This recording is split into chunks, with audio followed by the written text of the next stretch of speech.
Okay, so in this lesson, we are going to look at finding the perimeter and area of regular polygons. Perimeter and area of regular polygons. Do you remember what a regular polygon is? That's going to be like your hexagon, octagon, even a square and a rectangle, but those are parallelograms. So we just finished with parallelograms. So nonagon, sevengon, octagon, hexagon, heptagon, those kinds of things are what we're talking about now, these polygons. Regular means they have all congruent sides and all interior angles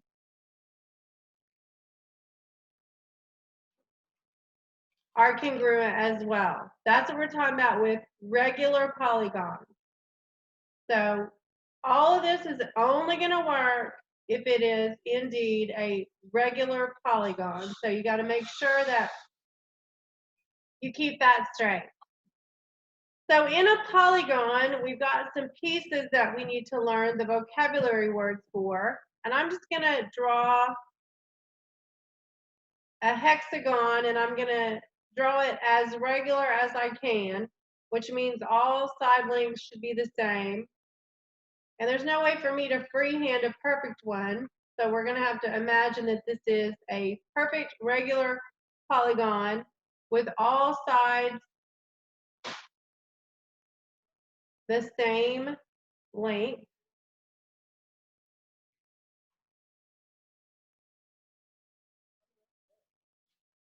That might help. It's a little better.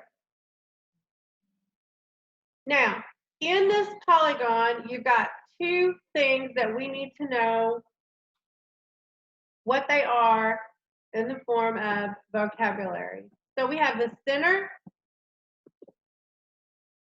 From the center to a vertex. So remember, the vertex is the angle point. So you have 6 vertices because there are 6 sides. So from the angle to the vertex is what's called a radius. There's a radius. Now you have 5 more radii. So actually in this hexagon, there are a total of 6 radii, which is the plural form of radius. Important to remember that a radius goes from the center to the vertex. I just want to have one in my picture. So a radius goes from the center to a vertex. And there's one for each vertex. And that is radii. Okay? Now the other thing that you have in this shape is what's called an apothem. So we'll put the apothem in purple. So an apothem will go from the center perpendicular to the midpoint of the side. Now you have also 6 apothems. And if this was a perfect regular polygon, they would all be at 90-degree angles. Since I freehanded this one, the angles are not 90, but we're going to have to imagine that they are. So there's your apothems. I just want one in my picture. And the apothem is at a 90-degree angle to the midpoint of the side. So this point right here is the midpoint. It's the center. All right, let's get those notes written down. So the apothem from the center to the midpoint of the side. And it is perpendicular to the side. Perpendicular means it forms a right triangle. We've done a lot of studying on right triangles. And you have one for each side of the polygon. Okay? And they're all perpendicular. They're all at the midpoint. Midpoint, what does that mean? If that's at the midpoint, it means this segment is congruent to this segment. Okay? And you see the right triangle in this picture that the apothem and the radius together create. They create a right triangle. You are going to use this in this lesson when we discuss finding the area and the perimeter of regular polygons. Okay? All right. Now, in a polygon, the perimeter is no different than any other shape. The perimeter is the distance all the way around. But the area is sometimes, the area has a little bit different of formula. So the area of a regular polygon is A equals 1/2 the length of the apothem times the perimeter. It's the 1/2 times the apothem, that's the purple line, times the perimeter.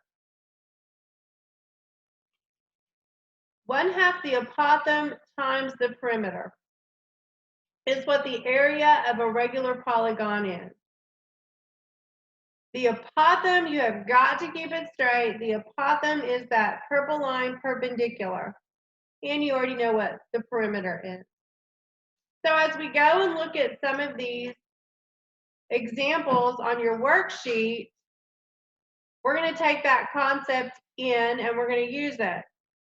If I put some measurements to this example on the screen, for instance, if we know that one of the sides is 22 inches and the apothem is 19 inches. So 22 inches is one of the sides and our apothem is 19 inches. This one's no challenge at all to plug right into the formula. So the area of this regular hexagon is 1/2 times the apothem 19 times the perimeter. Well, the perimeter is all of the sides added up, so that's 22 6 times. We just need to put that right into our calculator. 1/2 times 19 times 22 times 6. So we're going to put it exactly like you see it on the screen.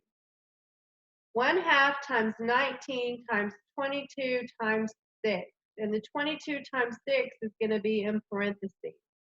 So N over D, 1 over 2, directional pad down, directional pad to the right, parenthesis 19, that's the apothem, parenthesis 22 times 6, that's your perimeter. Enter.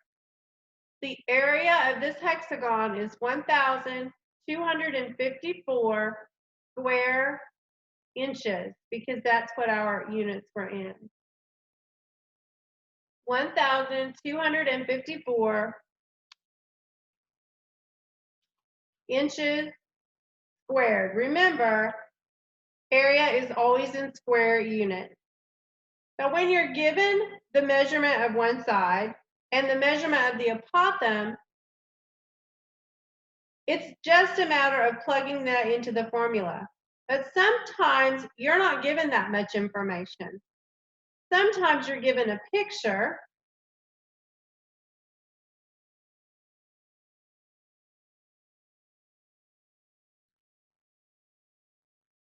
or some words. Let's say we have a hexagon with radius equals 8. And this is specifically number 26 on your worksheet. The first two sections are practice using the formula and practice picking out information from words and pictures. This last section is the one that is going to give you the challenge. We have a hexagon with radius 8. So let me draw a hexagon and let's get a picture of what this is. And I want a larger picture because we're going to have to do some labeling. And I want to have plenty of room to do my label. So there's a hexagon. And what we've been told is the radius is 8.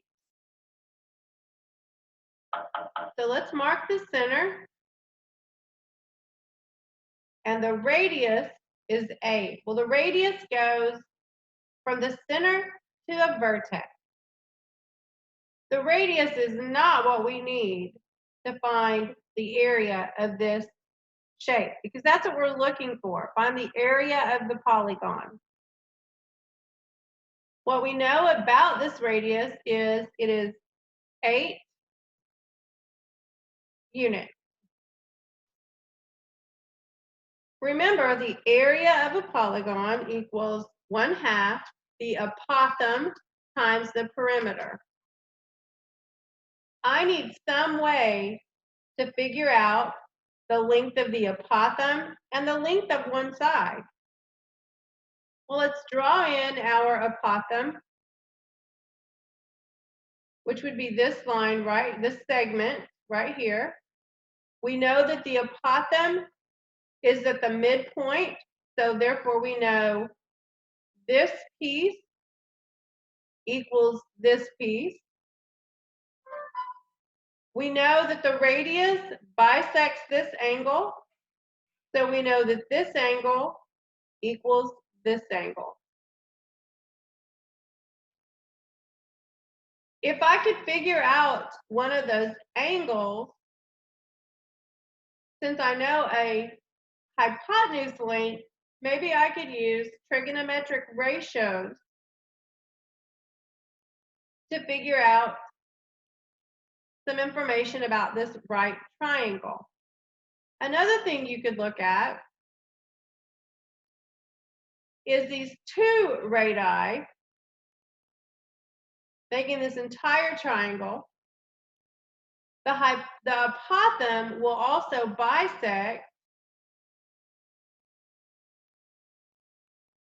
that angle, making those two identical. Well, how many radii are there? So we have one for each vertex.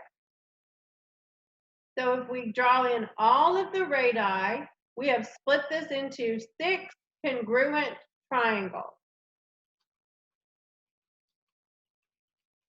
Congruent, that means all angles are equal. So if I just mark these angles in green, this angle, because all these are congruent, all of these top angles of these 6 triangles are also congruent. All. How many total degrees are in that circle right there? How many total? That's 360 degrees, right? And we're going to divide it by 6 angles. I know the top angle of every one of these triangles is 60 degrees because there's a total of 6 and there's 360 degrees in this circle. So if the top angle is 60, and I know that that apothem bisects that, each little purple angle is how much? Half of that. So we have 30 and 30. I also know that the apothem forms a right angle with the side of my triangle. Now I should know what kind of a triangle I'm dealing with. That triangle is a 30, 60, 90 triangle. That angle is 60 degrees. So there were a total of 6 triangles take the 360, divide it by 6, and you get the top angle. Because we studied 30, 60, 90 triangles, I can figure some things out now about this triangle. I know it's a 90, and I know that's 30 right here. So this one has to be 60, because there are 180 degrees in a triangle. Now let's see what we can figure out. What are we trying to learn? Well, we're trying to figure out the A, the apothem. We need the length of this side. And we also need the perimeter. So it would be nice if we could figure out the length of a side of this hexagon, so we could get the perimeter. So if we could get this leg of the triangle, isn't it half of a side? These two pieces are equal. If we knew the length of the short leg of this triangle, we could multiply it by 2 and get the length of the side of our hexagon. Let's start working on that. First, let's see what we can figure out to figure out the length of the apothem. So in a 30, 60, 90 triangle, there were some ratios.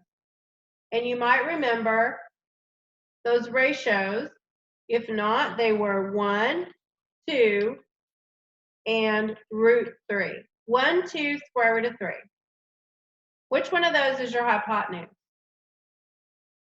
What's the square root of 4?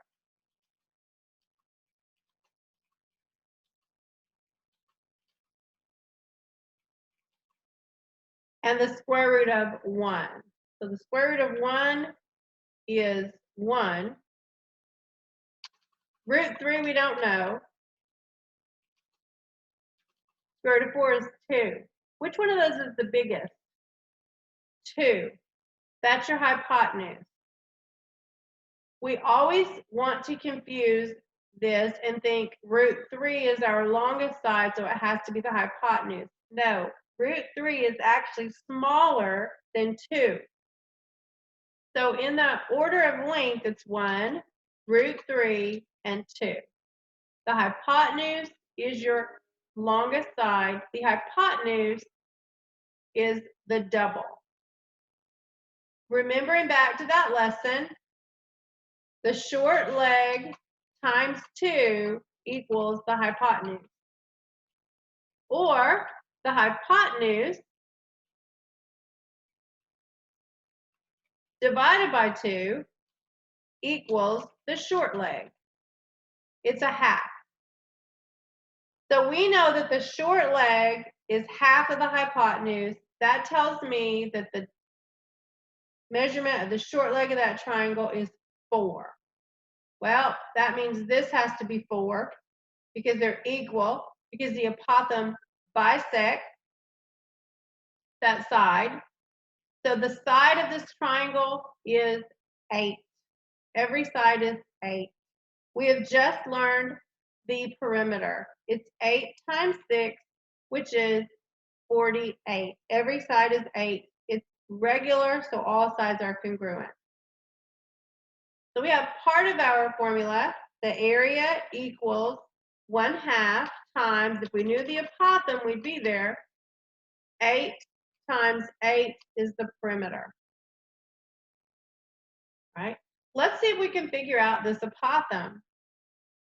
So the long leg is the short leg times root 3 equals the long leg in a 30, 60, 90 right triangle. We know the short leg. The short leg is 4. Therefore, our apothem must be 4 times root 3. Well, if you put that in your calculator, you're not going to get much different. It's just going to say 4 root 3, and that's okay. We'll use that as our length. So our apothem is the short leg, which is 4, times root 3. Because our apothem is the long leg of this 30, 60, 90 right triangle that we're working with. So apothem is 4 root 3. And that is what we're going to put in our calculator. How did we get here? You had to remember 360 degrees in a circle to get that middle of this. You had to know that a regular polygon was split into small congruent triangles with the radii. You had to remember the ratios of side length in a 30, 60, 90 degree triangle.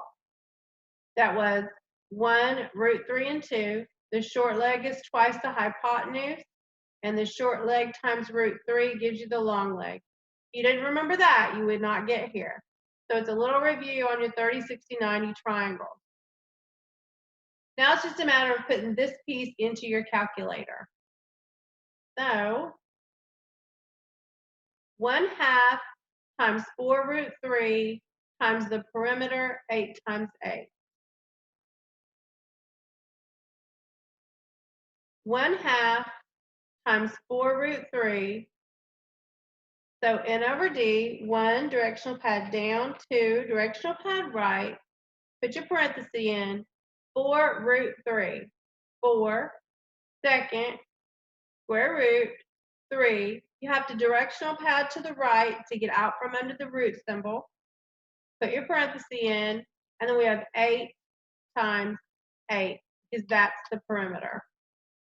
And then hit enter. That will tell you the area, 221.70.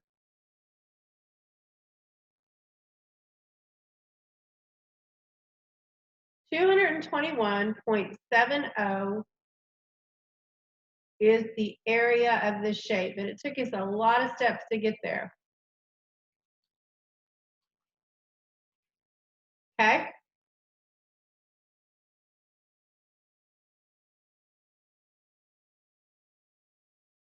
Wanted to make sure I put the right numbers in. 4 root 3, 8 times 8. I didn't want to leave here with the wrong.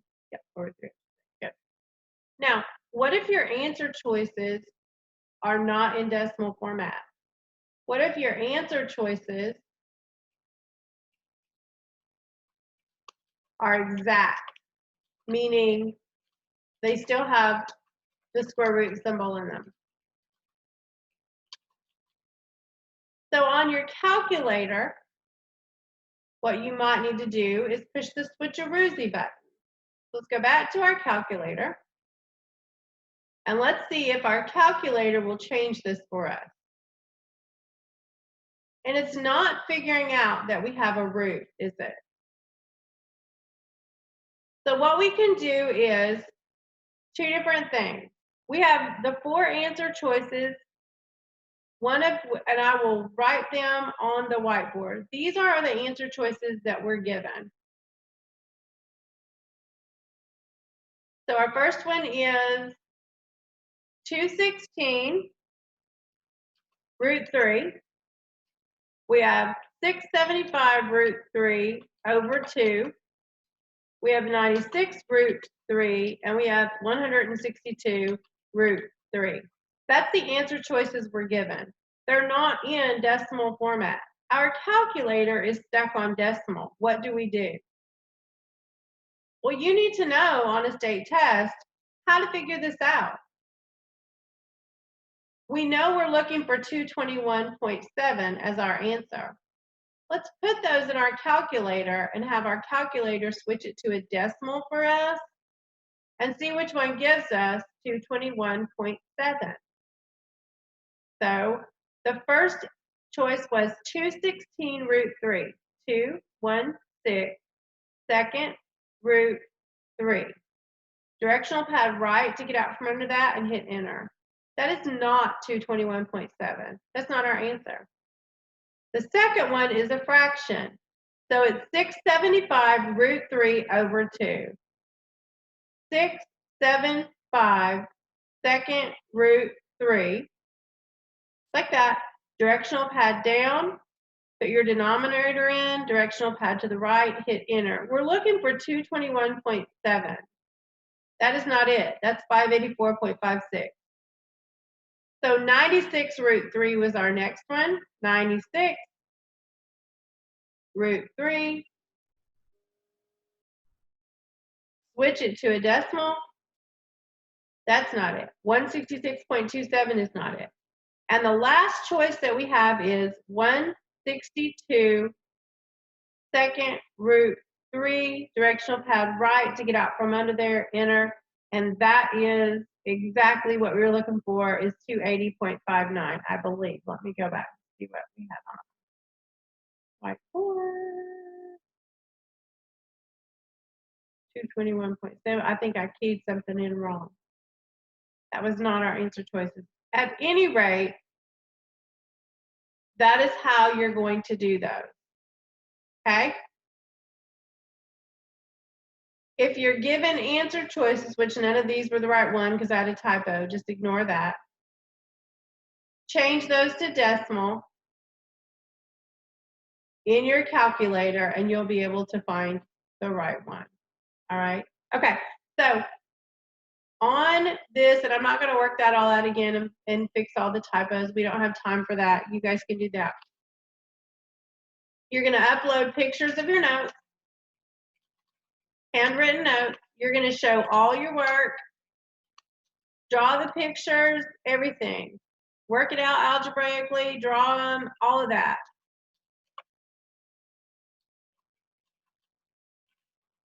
Upload those pictures. You're going to use homework help, most likely with this last section, because you're going to have to combine a lot of lessons together to finish the last section of these problems.